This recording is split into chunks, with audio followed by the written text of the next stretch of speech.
Hey guys, Cradle all the way back. I'm Aaron. I'm Calvin. Rick. Eric. And we're back with Vinland Saga, where previously I've always hated every one of you. everything's pretty bad for Aslog's men that weren't his men, but they were before, but now they're not. Now they're not anyway. Dead. All of his men are dead. Aslog's okay. Bjorn probably's okay. Yep. And Thorfinn's gonna fight Thorkel. Oh, they are. They're dueling for Asplund.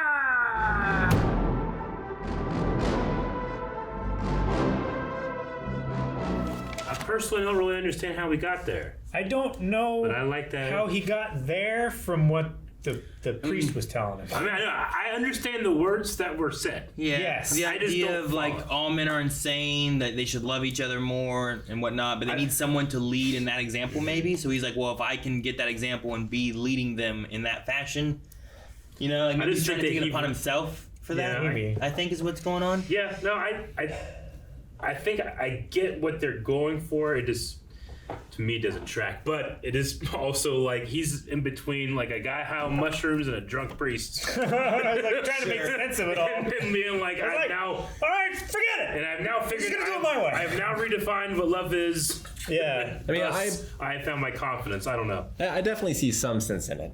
Because, like, a lot of it makes sense biblically when you think about it. Like, Jesus and God are the only ones capable of love. That's why Jesus had to die. Of, like, true love. Right? Unbiased love, like there's what the priest was saying. There's 6 different definitions of love. There is your family love. There is love, romantic love. There is loving your neighbor, love thy father, love thy, respect, love. There's a bunch of different ones. And divine love. But, like, he's right in that humans can't do it on their own. Right? Like, God has to give them the out of Jesus in order for them to be saved. In that theology, men are inherently deserving of hell. Yes. So the salvation of Christ in that regard is that if you accept this, then all of your sins, regardless if they're your sins or your father's sins or your ancestors' sins, are then transferred over to the sacrificial lamb that's already, for us, already happened, for them will happen in the future or whatever. And then thus now you are no longer marked with, exile from paradise and you're allowed in. I don't know. I there's also a bunch of different interpretations. There's a bunch of different languages that you have to filter that through. So Yeah. but it's all about what does it mean for the person experiencing. Sure, it's hard having just the one word for love. But, like... But the Hebrew have 6, 7 words for love. Yeah. So like, the idea that it isn't love if it's only applied in these instances to these people. Yeah. Like the fact that it has to be universal. So it's more of the lack of any sort of negativity than it is any sort of positiveness, which is why the snow can have it and the trees can have it, because they treat everything exactly the same. Yeah, I mean, when he said, like, this man becomes beautiful and, like, the embodiment of love after he has died because he can carry no hate with him. Yeah, I mean, it's Mufasa's circle of life. Like, it's an ecosystem. Yeah. Right, is what he's saying. But I always felt like love, especially as defined in the Bible, is an action compared to just a feeling. To receive salvation through Christ, you have to go and do it. You have to. I don't know. But you're all supposed to do that for everyone. Like, you're not supposed to love your family and not your neighbor. Like, Yeah. it's everybody. Well, because I mean, when the guy comes up and asks Jesus how to get into heaven, he's like, everything you have, sell it. Sell everything you have, get to the poor. It's like, okay. He tells everything you have to do, and then maybe you can get there. But I don't know. I guess I had a disconnect of the, like snow and the trees. All of this stuff is love. I guess I didn't understand how that was universal love as opposed to just existence. I mean, I think it's kind of the idea of what they were saying, where it's like sometimes the negative action is showing that you don't love everything equally, right? Sure. So, like, in the idea of, like, snow and trees and this dead guy, like, he's not upset about anything. Everything is equal to him. Like, if you have neighbors, but you're like, well, that neighbor I'm not getting him a Christmas gift. But I'm getting all my other neighbors. Like, you're not loving all your neighbors equally kind of thing, right? Because there's still a negative in there versus not having that negative, I guess. Like, the snow has no negative towards anything. It's just everything's cold and wet. And then he's saying that everything there I don't know. can feel love, but man can't because of what happened in the Garden of Eden. Yeah. What are you kind of talking about? I mean, God also cursed the world too, though. Like, thorns came out, blood, childbirth. snakes lost their legs. Yeah, yeah, snakes. You know, Jesus pissed off at a fig tree. You know, like, there's that stuff too. So I don't know. Maybe it's a disconnect between the original language and the dub, or but it's also just a person's interpretation. Which, I mean, that's how we have 60,000. I'm sorry, 45,000 denominations of one religion. You know. Yeah.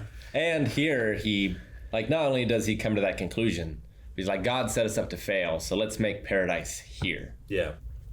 Which I don't think is the worst philosophy. If he's not going to help us to get paradise, then we'll have to carve it out ourselves. Yeah. And like right now, no one else leads anyone into that ideal.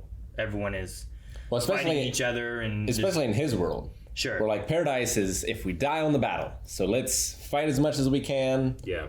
And like keep that going. Sure. It's like the reverse of like what you like, love thy neighbor. It's like, no, go to war with thy neighbor, and one of us will make it to Valhalla, or both. Or both. Sure. Like, yeah, like we're doing them a favor. We're giving them death by great battle. Yeah. Yeah. I should also clarify too that I'm just trying to interpret it through my interpretation of what I thought Christianity is like too. Not that these are beliefs that I have or anything like that. So yeah, just trying to like funnel it in and make coherent sense to me. A 2000, not my worldview. Yeah, like a modern, Western view of it. Sure. Western. Well, I mean, that's the thing about all of these different interpretations of these writings. I mean, if you wanted a copy, someone had to write it, you know, and people messed up, and you have, you know, all that stuff. You have copies and copies and copies and copies. You have oral tradition. And you just have people like saying like, this is what I think it is, and that person goes over here, and the other person that disagrees goes over here, and then they split off. So you have some and by this crazy point, stuff. There were no universal translations. Like there was no King James. Yeah. Yet. So. Yeah, it was still in the Latin here. Yeah. Right? Well, the Catholic. Like, you weren't even allowed to read from the Bible. Yeah. In that regard. You had to have a priest there, because the priest would tell you how to interpret it. Yeah. Anyway, I mean, I thought I liked Ragnar's ghost scene, you know, thing. I thought that was cool. I raised you wrong. And I connected with that so much more than I did the drunk priest interpretation of what was happening. I loved how there was a tie in between the question of what is love and what is a warrior. Yeah. And they both kind of came to the same conclusion. A true warrior, yeah, exactly. No, I like that as well. Yeah. And the Thorkel and Thorfinn fight I thought was pretty cool too. Like I love like him coming in, getting his little slashes, not doing a whole lot, but he's also not getting hit. But one hit from him will kill you, you know, like that's pretty good. You haven't gotten killed, you know, but he takes that kick, like it springs up in the air. That was so crazy. So but like, imagine kicking somebody so hard, like Last Action Hero kick, where you just kick them so hard they just fly up in the air. Like you kick somebody in half. I'm just saying, like, imagine someone like Mike Tyson, like just going around just one-shotting everyone he meets, and then you meet a 14-year-old, I don't know how old he is, 13-year-old kid that like is actually moving around Tyson, and like he hasn't gotten one shot yet. Like I would be amazed. That's what I think love would be. I'm like, this is love. Yeah, sure. It's such a miracle to me. But man, that one guy, there was one reading of the line "Holy shit" in here that made me so good. Shit. Holy shit! I like that a lot. It sounded so real. It did. I want to hear it again. I don't know where it is, but I had to hear it again. This is the idea of well, I forget what it was recently we were talking about, where it's like small speed versus size and stuff. Yeah. And like this is a small, fast kid versus a big, strong man, you know. Yeah. And it's like even Thorkel's like, bam! Do not dismiss this warrior. You know, like it's great. Oh, it's so good. Holy shit! So good. He's so hyped. Yeah, I want that as like a text Text alert. Yeah. Holy shit! I want that guy to commentate our Smash matches. Oh yeah, right. I do feel like I definitely I kind of understand his transformation here, but it did happen very quickly.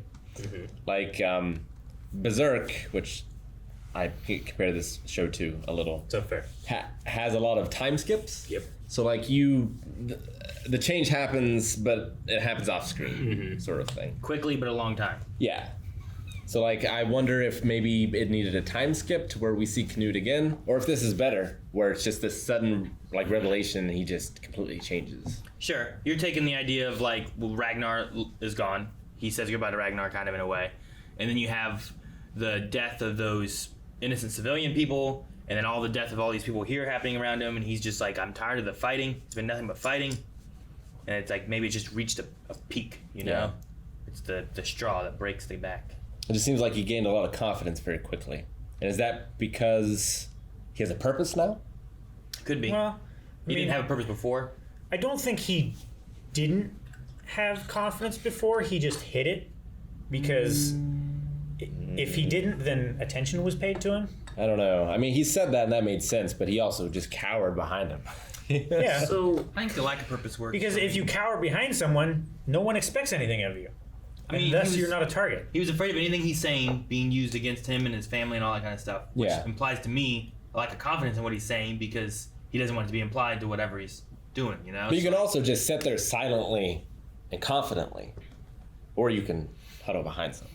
I mean, he said Ragnar said he apologized, or at least his ghost that Canute was thinking of, apologized for not raising him as a king, but raising him as a son, as a simple farmer or something like that, you know? Just a regular boy. Which, I mean, I thought the drunk preacher was just full of shit, but like I really believe that Ragnar loved that kid, you know? Every time we see him, even in the intro, like it's like a father with his son, a father that Canute doesn't really have because the other guy, you know, the noble line that he's from, they don't feel like a family. I don't know.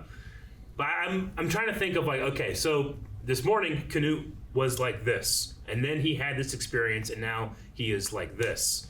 I'm just trying to think like, I'm just trying to like follow his. It was sort of a line road thinking. to Damascus moment for him, right? I suppose.